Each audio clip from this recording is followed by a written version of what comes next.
the emotional side of spending, why it's not about math.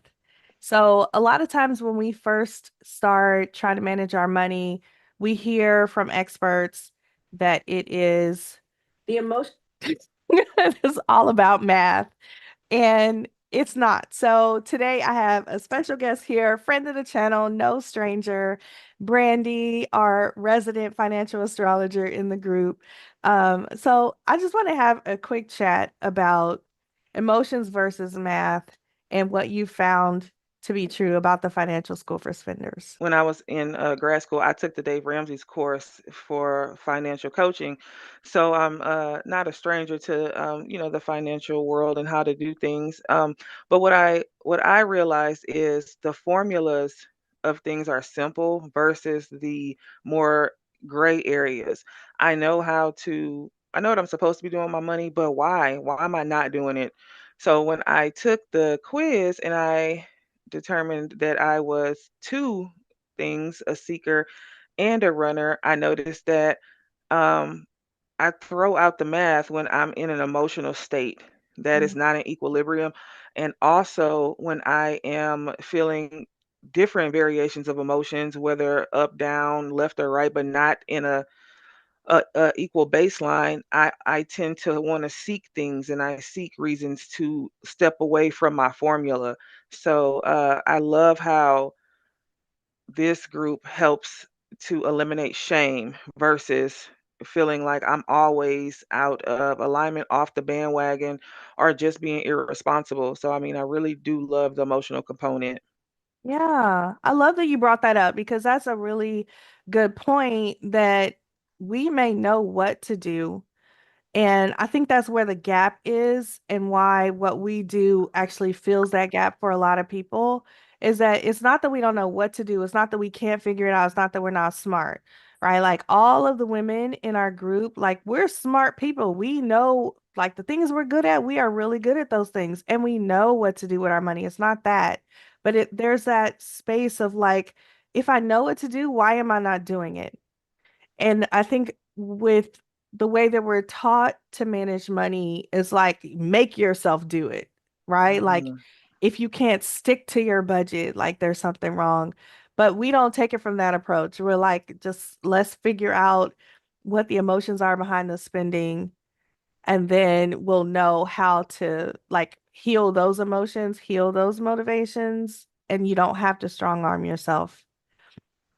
But that's Yeah. really cool. I like that you brought that up because I didn't think about that. This is an unscripted conversation. We did not talk about what we were gonna. I just we got together and We like, threw it okay, out we're here. gonna go live. Yeah, so we didn't talk about like what we would talk about beforehand. So that's an interesting direction to go in. Yeah. I feel like there's another concept too that I feel when we talk about emotions. So I feel like when we have math and formulas, we are adding in, like we're adding, or if we don't know how to do it, we're kind of adding in like a skill set, a baseline. But when we go into the emotions, we are actually making space and making room. Mhm. So that means that we could be subtracting something or clearing something out, so that we can make space for well spending and Mhm. spending from a full cup and not spending to try to compensate for something else. Yeah, that's a really good thought. Yeah, we are, because we are like unlearning a lot of the habits that Mhm. we've picked up over time. So we are subtracting. We're unbecoming. I always like that concept of unbecoming because we had to become something to protect ourselves from the judgment and the shame that we started picking up along the path, and just from being a spender and handling our money not the way the normal, like mainstream way we're taught to do it. We weren't doing it that way. So there was a lot of coping that we did to try to protect Mhm. ourselves from feeling bad. And then that served us to a certain point. But now we're at the point where we're like, okay, I got to figure this money thing out. So we have to unbecome that shield that we protected ourselves. Yeah. And I think the spending patterns, in particular, are like a fast track for that. For me, anyway, as the coach in the room, like to know someone's pattern, I'm like, oh yeah, here's where we need to go instead of um we would spend like so much time. Like you've been in a group for 3 years now, like since the Mm-hmm. very beginning. And everybody who started around that same time is now like having this huge evolution really quickly. Like I was just talking to Joan and she took the quiz, you know, for herself recently and she came out as evolved spender. And it was like, yes, like that's what we Nice. all trying to get to. And she came out as Goals. right. And it was so beautiful. And it's just now that we have those, they're kind of like archetypes, but they're not archetypes Yes. that are Mhm. useless. You know, they're archetypes Right. that actually, it doesn't stop with knowing your spinning personality. Now it's like, oh, okay, here's how to solve for that. Not a problem. Like, let's just go. So, yeah, I love that. Yeah, when I took the quiz, now that when I'm at the store, I'm like, it's like running in the background. I'm like, Hmm. is this seeking behavior or am I running? And I mean, it really does give you that pause. I was just in Hobby Lobby the other day and I was Hmm. just like, I need this and I need this for my mom.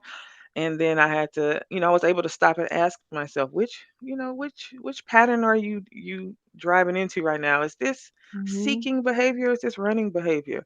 And I mean, Yeah. I think that that's really helpful because all spenders, we love to spend, but we love to spend well, to Hmm. feel empowered. And I mean, in a world that kind of made us feel irresponsible, like we would Right. love to like spend and buy things, but also just really take it from the overflow. And it's just like, I got this cash, and I make great choices, and I think that all Um, empowered people love to make great choices. I think everybody yes. wants to believe that they make a good choice, and Yeah. now that we have this group, we know that we do make good choices, and we make choices that are based upon other things that's Mhm. not just black and white. We really go into the gray. Yeah.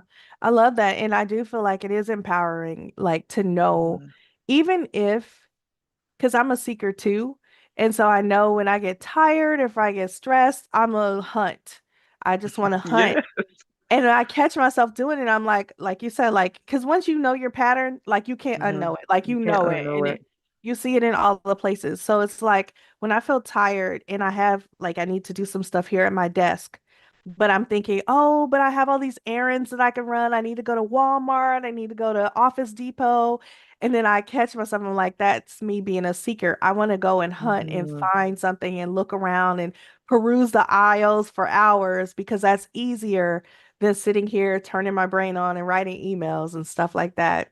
So I think That is it's so really me too. helpful. Yeah, and so Yeah. knowing that gives me the power to have the choice. I can say, okay, because I'm a seeker and I've had this desire to seek, I know that my trigger is usually when I'm tired.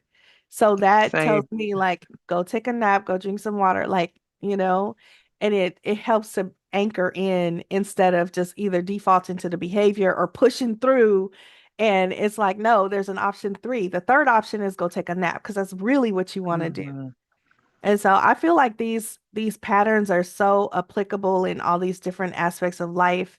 And knowing your pattern is the first step because like the title of our show today is not the math. That you're not hitting your savings goals because you don't know how to do math. That's not the issue. It's the Mm. emotions behind it. It's something else that's going on that's keeping you spending when you'd rather be saving.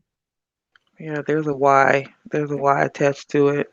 I Mhm. I I actually got up the other day because I have a birthday dinner to go to, and so every time I'm invited to something, in my mind I have to buy something new. If it's just one piece something, I can't. I don't go into my closet and say, let me repurpose. And Mhm. I was really tired the other day, and I had like not a lot of time. I had a power nap amount of time before I had to go get my oldest daughter. And so I impulsively was just like, I'm gonna put on my clothes and I'm going, to Target. I'm gonna find something. And then I stopped, of course, because once you know, you can't unknow. And I'm like, what do you really need? Because you are seeking something. And Mhm. every time you do this, it doesn't end good in the background. You forgot about a bill that's gonna come out, and then you all messed Mhm. up. And I was like, I really need a nap. Take a nap, take a power nap. And I took a nap and it was great, and I felt Yeah. energized versus going. I've been down that rabbit hole where I would bypass myself, go to the store, have an anxiety attack in all the aisles because I'm like, I'm doing something I'm not supposed to do. Mhm. This is, you can feel when something is not in alignment, when the choice Yeah, is not in alignment, but you're doing it anyway. yeah. So, Yeah. So good. Well, thank you so much for coming on with me today to record this live stream. Um, I want to tell the viewers the first step that they could take, like the next most important thing that you can do to get started if you find yourself spending, like you said, your inner voice is saying, like, get out of here. Why are you in here spending? But you're doing it anyway and you're overriding your intuition. I want to tell you the first step on how to fix that. But before we do, I want to just let you know um, that if you subscribe to the channel and hit the notification bell, you will always be notified when we have more Financial School for Spenders content. And it'll also help with YouTube pushing the show out to more people who need help, just like you. These people can be the next, club member with you, the next Money Squad member with you. And we definitely want to get this information to as many women as possible because this wasn't available to us years ago. And now we want to make sure that there's no woman who feels guilt or shame about her spending habits and thinking it's the math and something's wrong with her and she can't do math because that's not true. Um, so the first step that you can take to fix all of your financial problems that you think are math, but they're really not, is to take the toxic spending patterns quiz. I'll put the link down in the description. But if you know your spending pattern, that is the first step. That will give us a clue to where we need to focus our attention instead of you thinking it's a million different things. You have little fires everywhere. That's not true. There's usually like two things.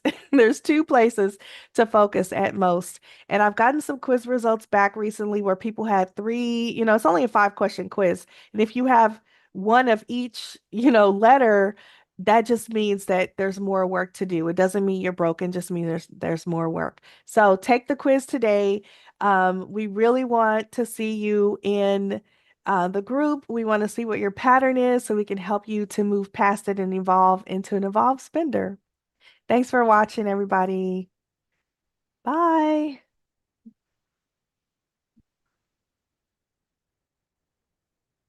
That's not what I was supposed